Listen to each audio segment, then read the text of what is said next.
चलिए students, last lecture में हमने मेजर्स ऑफ सेंट्रल टेंडेंसी का बैकग्राउंड लिया, मीनिंग लिया, और वहाँ पर मैंने आपको बोला था कि इसको मेजर्स प्लूरल इसलिए बोल रहे हैं क्योंकि ऐसी रिप्रेजेंटेटिव सिंगल वैल्यू निकालने के लिए आपके पास दो अलग अलग अप्रोच है।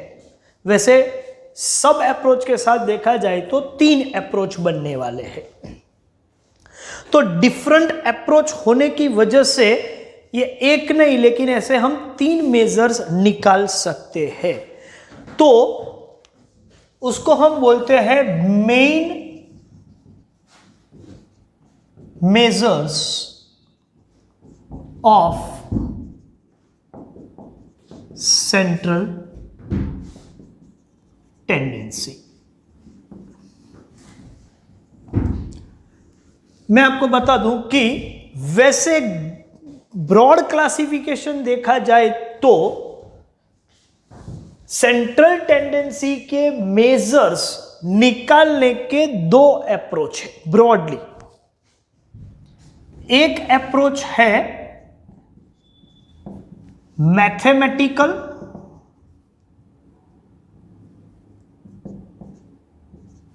और दूसरा अप्रोच है पोजिशनल। तो सेंट्रल टेंडेंसी के मेजर्स मतलब रिप्रेजेंटेटिव सिंगल वैल्यू पूरे मास ऑफ डेटा पर से हमें निकालनी है, या समरी मेजर्स निकालना है, या एवरेज वैल्यू निकालनी है, तो उसके दो बेसिक अप्रोच है, mathematical and positional. Mathematical approach से जो मेजर निकलेगा उसको हम बोलते हैं मीन, और पोजिशनल अप्रोच से जो मेजर निकलता है उसको बोलते हैं मीडियन एंड मोड। तो mean is a mathematical measure and median and mode are positional measures. तो मैथमेटिकल एंड पोजिशनल दो टाइप के मेजर्स है। मैथमेटिकल मेजर्स को मैं नाम देता हूं मीन, और पोजिशनल मेजर्स जो है वो मीडियन एंड मोड है। तो देखा जाए तो there are three main measures of central tendency, mean, median and mode, ये तीन है। और उसमें भी मीन जो है इज सब categorised in three further categories. Mean वो है एरिथमेटिक मीन, दूसरा है ज्योमेट्रिक मीन, और तीसरा है हार्मोनिक मीन। शॉर्ट में लिखे तो इसको बोलते हैं एएम, जीएम एंड एचएम, और ये है मैथमेटिकल मेजर्स।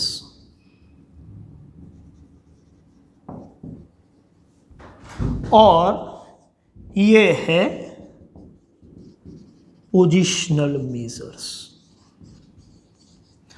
तो ये पूरा ब्यौरा आपके सामने।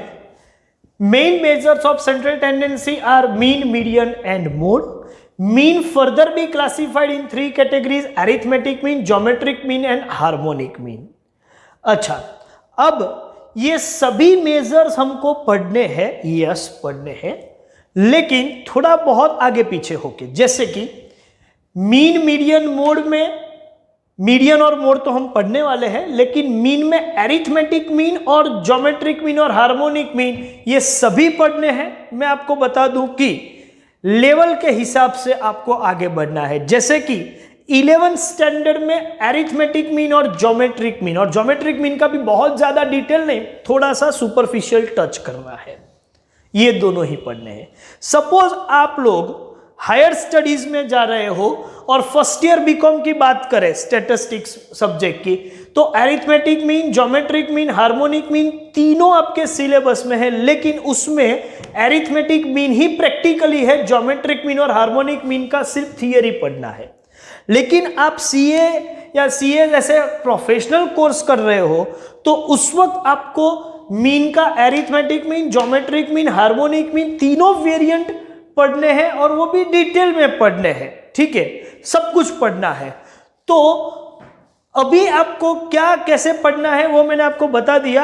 आप जो कैटेगरी में आ रहे हो, जैसे हम 11th में पढ़ रहे हैं तो इस हिसाब से जाते हैं, फर्स्ट ईयर बीकॉम में होगा तो इस हिसाब से जाएंगे, जो सिस्टम चल रही है, ठीक है। सीए पढ़ रहे हैं तो हम पूरा पढ़ते हैं। तो याद रखो कि main measures of central tendency इतने हैं। हाँ, नाम सभी याद रखने हैं, कोई भी लेवल पे आप पढ़ रहे हो, ठीक है, नाम आप सभी को कॉमनली याद रखना है कि ये इतने मेजर्स है। तो टोटल कितने मेजर्स हुए? तो 5 मेजर हुए, 1 2 3, मतलब 3 मीन के और 2 पोजिशनल, मीडियन एंड मोड। तो सिर्फ आपको सिंपली इतना पूछा जाए कि how many main measures of central tendency are, तो आप बोलोगे कि there are 5 measures of central tendency, arithmetic mean, geometric mean, harmonic mean, median and mode. Clear? अब 1 बाय 1 हम हर एक मेजर को पढ़ेंगे डिटेल में। तो शुरुआत कहां से करेंगे? शुरुआत हम करेंगे अरिथमेटिक मीन से। क्लियर? चलिए देखते हैं अरिथमेटिक मीन। चलिए, अरिथमेटिक मीन है क्या? देखो, आपने वो जो एग्जाम्पल हमने लिया था उसी को कंटिन्यूटी में ले जाते हैं, तो उससे अरिथमेटिक मीन आप समझ पाओगे और उसकी डेफिनेशन हम फॉर्म करेंगे पढ़ते पढ़ते कि क्या है अरिथमेटिक मीन। समझो कि किसी स्टूडेंट ने टोटल फर्स्ट स्टैंडर्ड से लेके 12th स्टैंडर्ड तक 12 एनुअल या फाइनल एग्जाम दी है, ठीक है, और हर स्टैंडर्ड की परसेंटेज मैं यहां पर लिखूं, स्टैंडर्ड 1 2 3 4 5 अप टू 12। स्टैंडर्ड 1 में सपोज उसके 70% मार्क है, एवरेज 70 मार्क्स है, हर सब्जेक्ट का 70% है। स्टैंडर्ड 2 में 80% है, स्टैंडर्ड 3 में 60% है, स्टैंडर्ड 4 में 58% है, स्टैंडर्ड 5 में 70% आ रहा है। ऐसे करते करते वो 12th स्टैंडर्ड में सपोज उसके 85% है। सर ऐसा कैसे हो गया? हो सकता है ना, हमारी टीम के साथ पढ़ेगा तो 11 12 में परफॉर्मेंस उसका बढ़ जाएगा, पहले कम था लेकिन वो हमारे साथ पढ़ रहा है तो ये फिगर आ रहे हैं, ठीक है। चलिए, अब मैं आपको बोलूं कि ये जो स्टूडेंट है, ठीक है, उसका फर्स्ट स्टैंडर्ड से लेके 12th स्टैंडर्ड तक जितने भी मार्क्स आए हैं, ये परसेंटेज है, एवरेज परफॉर्मेंस क्या है? एवरेज। तो आप क्या करोगे? सर ये सभी का टोटल कर देंगे और वो टोटल को हम 12 से डिवाइड कर देंगे। सभी को टोटल कर देंगे और 12 से डिवाइड करेंगे तो एवरेज परफॉर्मेंस, एवरेज कितने परसेंट है वो हमको पता चल जाएगा। बिल्कुल सीधा सा आप काम कर सकते हो। फर्स्ट स्टैंडर्ड से लेके 12th स्टैंडर्ड तक उसके हर स्टैंडर्ड में जितने परसेंटेज है वो सभी फिगर्स का टोटल करेंगे और ये 12 फिगर्स है तो 12 से डिवाइड कर देंगे, 12 फिगर्स है तो 12 से डिवाइड करेंगे तो हमें एवरेज मिल जाएगा। ये जो एवरेज मिला आपको उसी को बोलते हैं अरिथमेटिक मीन। तो अरिथमेटिक मीन में क्या किया हमने?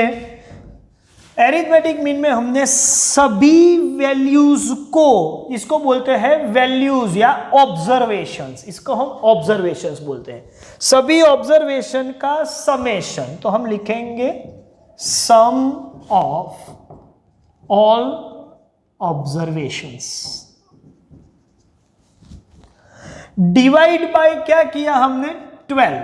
क्यों 12 किया? क्योंकि ये 12 ऑब्जर्वेशंस थे। सपोज मैंने ये स्टैंडर्ड 10 तक का एवरेज निकालना होता तो मैं डिवाइड बाई 10 करता। सपोज मुझे 1 to 5 स्टैंडर्ड का एवरेज निकालना होता तो मैं डिवाइड बाई 5 करता।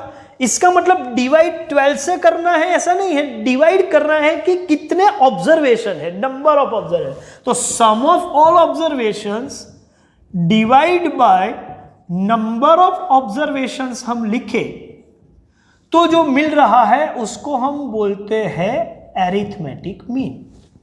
तो एरिथमेटिक मीन क्या है, अब आपको समझ में आ जाना चाहिए कि एरिथमेटिक मीन जो है वो sum of all observation divide by number of observation करके जो फिगर बनेगा, जो कोशंट बनेगा, जो वैल्यू बनेगी, उसको हम बोलते हैं एरिथमेटिक मीन।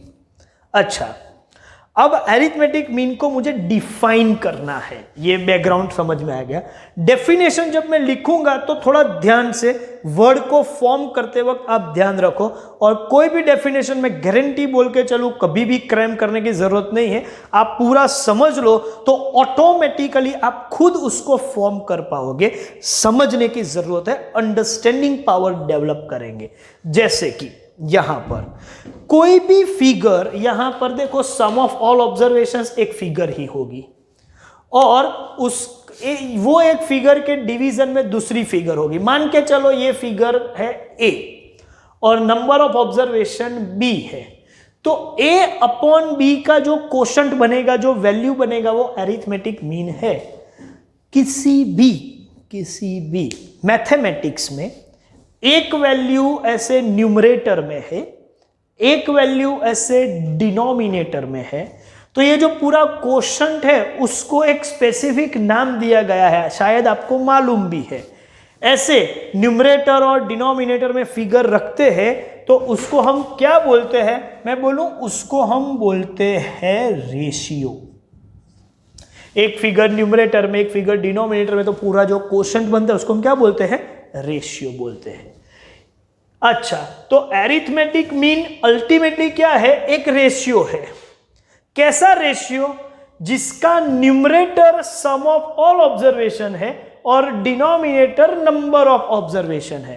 तो इसको हम बोलेंगे ratio of sum of all observation, और ये डिवाइड वाली जो लाइन है वो लाइन के लिए यूज होता है 2, मतलब रेशियो ए और बी का है तो मैं बोलूंगा ए टू बी का रेशियो है। 3:4 तो इसको बोलेंगे 3:4 का रेशियो है। तो रेशियो में ये जो डिवाइड करने वाली लाइन है उसके लिए लैंग्वेज में, डिस्क्रिप्टिव लैंग्वेज में उसको 2 बोल देंगे। ठीक है, तो arithmetic mean is ratio of a to b के बजाय हम ए की बजाय क्या बोलेंगे, सम ऑफ ऑल ऑब्जर्वेशन 2, ये 2 नंबर ऑफ ऑब्जर्वेशन। तो डेफिनेशन तो हमारा फॉर्म हो गया, arithmetic mean is the ratio of sum of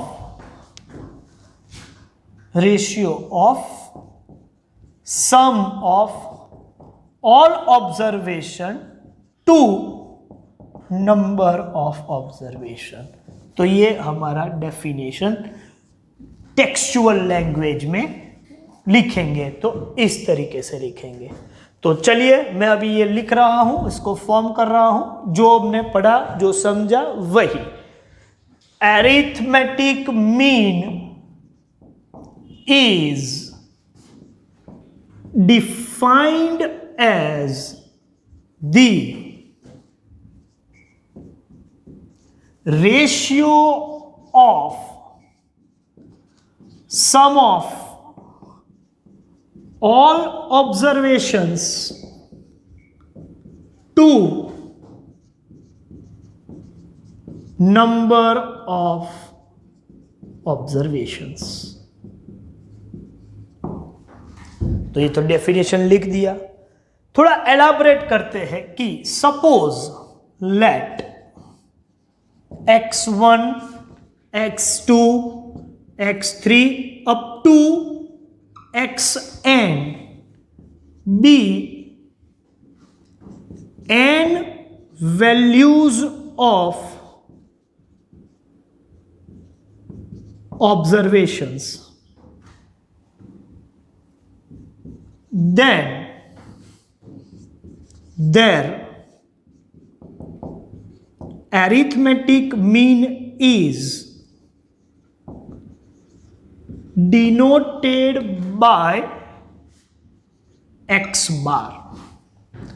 Let x1, x2, x3 up to xn be n values of observation, then their arithmetic mean is denoted by x bar, and it is given by, कैसे उसको लिखेंगे, x bar equals to sum of all observation, मतलब x1 plus x2 plus x3 up to xn divide by n number of observations, और x1, x2, x3 ऐसे सभी x value का जो total होता है उसको मैथमेटिकल सिंबल में लिखते हैं सिग्मा x, मतलब x1 से लेके xn तक हर x वैल्यू का total summation of x is sigma x divide by n। तो x बार का मतलब है सिग्मा x अपॉन n। तो ये अरिथमेटिक मीन को पूरा एक्सप्लेन कर दिया। सपोज आपको थियरी में पूछे कि describe meaning of arithmetic mean, तो 2 मार्क का क्वेश्चन है, तो दोनों चीजें आपको लिखनी चाहिए। डिफाइन अरिथमेटिक मीन सिर्फ 1 मार्क में पूछा है तो सिर्फ डेफिनेशन लिखो, ये लिखो या ये लिखो, कोई भी एक लिखो, ठीक है। लेकिन 2 मार्क है या 2 से ज्यादा है तो आपको ये दोनों लिखना पड़ेगा। तो कब कितना लिखना है वो क्लियर हो जाना चाहिए, ठीक है। अल्टीमेटली इसी चीज को मैंने थोड़ा सिंबल यूज करके एक्सप्लेन किया है। बात तो यही है, फर्स्ट पॉइंट और सेकेंड पॉइंट में कोई फर्क नहीं है, कितने मार्क्स में पूछा जाए उस हिसाब से आपको लिखना पड़ेगा। तो अरिथमेटिक मीन का मीनिंग आपको समझ में आ गया। अब इसका कैलकुलेशन प्रोसीजर जो है वो कैसे काम करेंगे, तो वो समझने से पहले आपको वो 2 कॉन्सेप्ट भी समझने चाहिए, जो कॉन्सेप्ट है change of origin and change of scale और सिग्मा नोटेशन का डिटेल, वो दोनों आपको समझने की जरूरत है। तो उसका भी एक सेपरेट वीडियो है, जो आप देखोगे तो वो समझ जाओगे। और उसके बाद ये सभी अरिथमेटिक मीन का कैलकुलेशन प्रोसीजर क्या है वो भी मैं आपको वीडियो में, नेक्स्ट वीडियो लेक्चर में एक्सप्लेन करूंगा, ठीक है। तो ये आज जो हमने सीखा यहां तक बहुत है कि कितने कितने मेजर्स है सेंट्रल टेंडेंसी के, और उसमें से अरिथमेटिक मीन क्या है। 1-2 चीज यहां पर थोड़ी ज्यादा क्लैरिटी के साथ मैं बोलना चाहता हूं, तो वो है कि जितने भी मेजर्स हैं वो सभी मेजर्स में सबसे ज्यादा पॉपुलर जो कोई मेजर है तो वो है अरिथमेटिक मीन। सबसे पॉपुलर मतलब मोस्ट वाइडली यूज, सबसे ज्यादा यूज भी प्रैक्टिकली अरिथमेटिक मीन का ही होता है। तो इन जनरल कुछ भी नहीं बोला है कि एवरेज सिर्फ लिखा है, तो एवरेज मतलब हम मान के चलेंगे अरिथमेटिक मीन। वैसे एवरेज का मतलब तो मीन भी हो सकता है, मीडियन भी हो सकता है, मोड भी हो सकता है, लेकिन if nothing is specified, as arithmetic mean is so popular, most widely use measure, generally average का मतलब करते हैं हम अरिथमेटिक मीन ओनली। एक्चुअली ऐसा नहीं है, लेकिन ये इतना पॉपुलर होने की वजह से कुछ नहीं बोला है तो हम ये अरिथमेटिक मीन मान के चलते हैं। ये एक चीज मैं आपको क्लैरिटी देना चाहता था, ठीक है। मिलते हैं नेक्स्ट लेक्चर में। Thank you very much.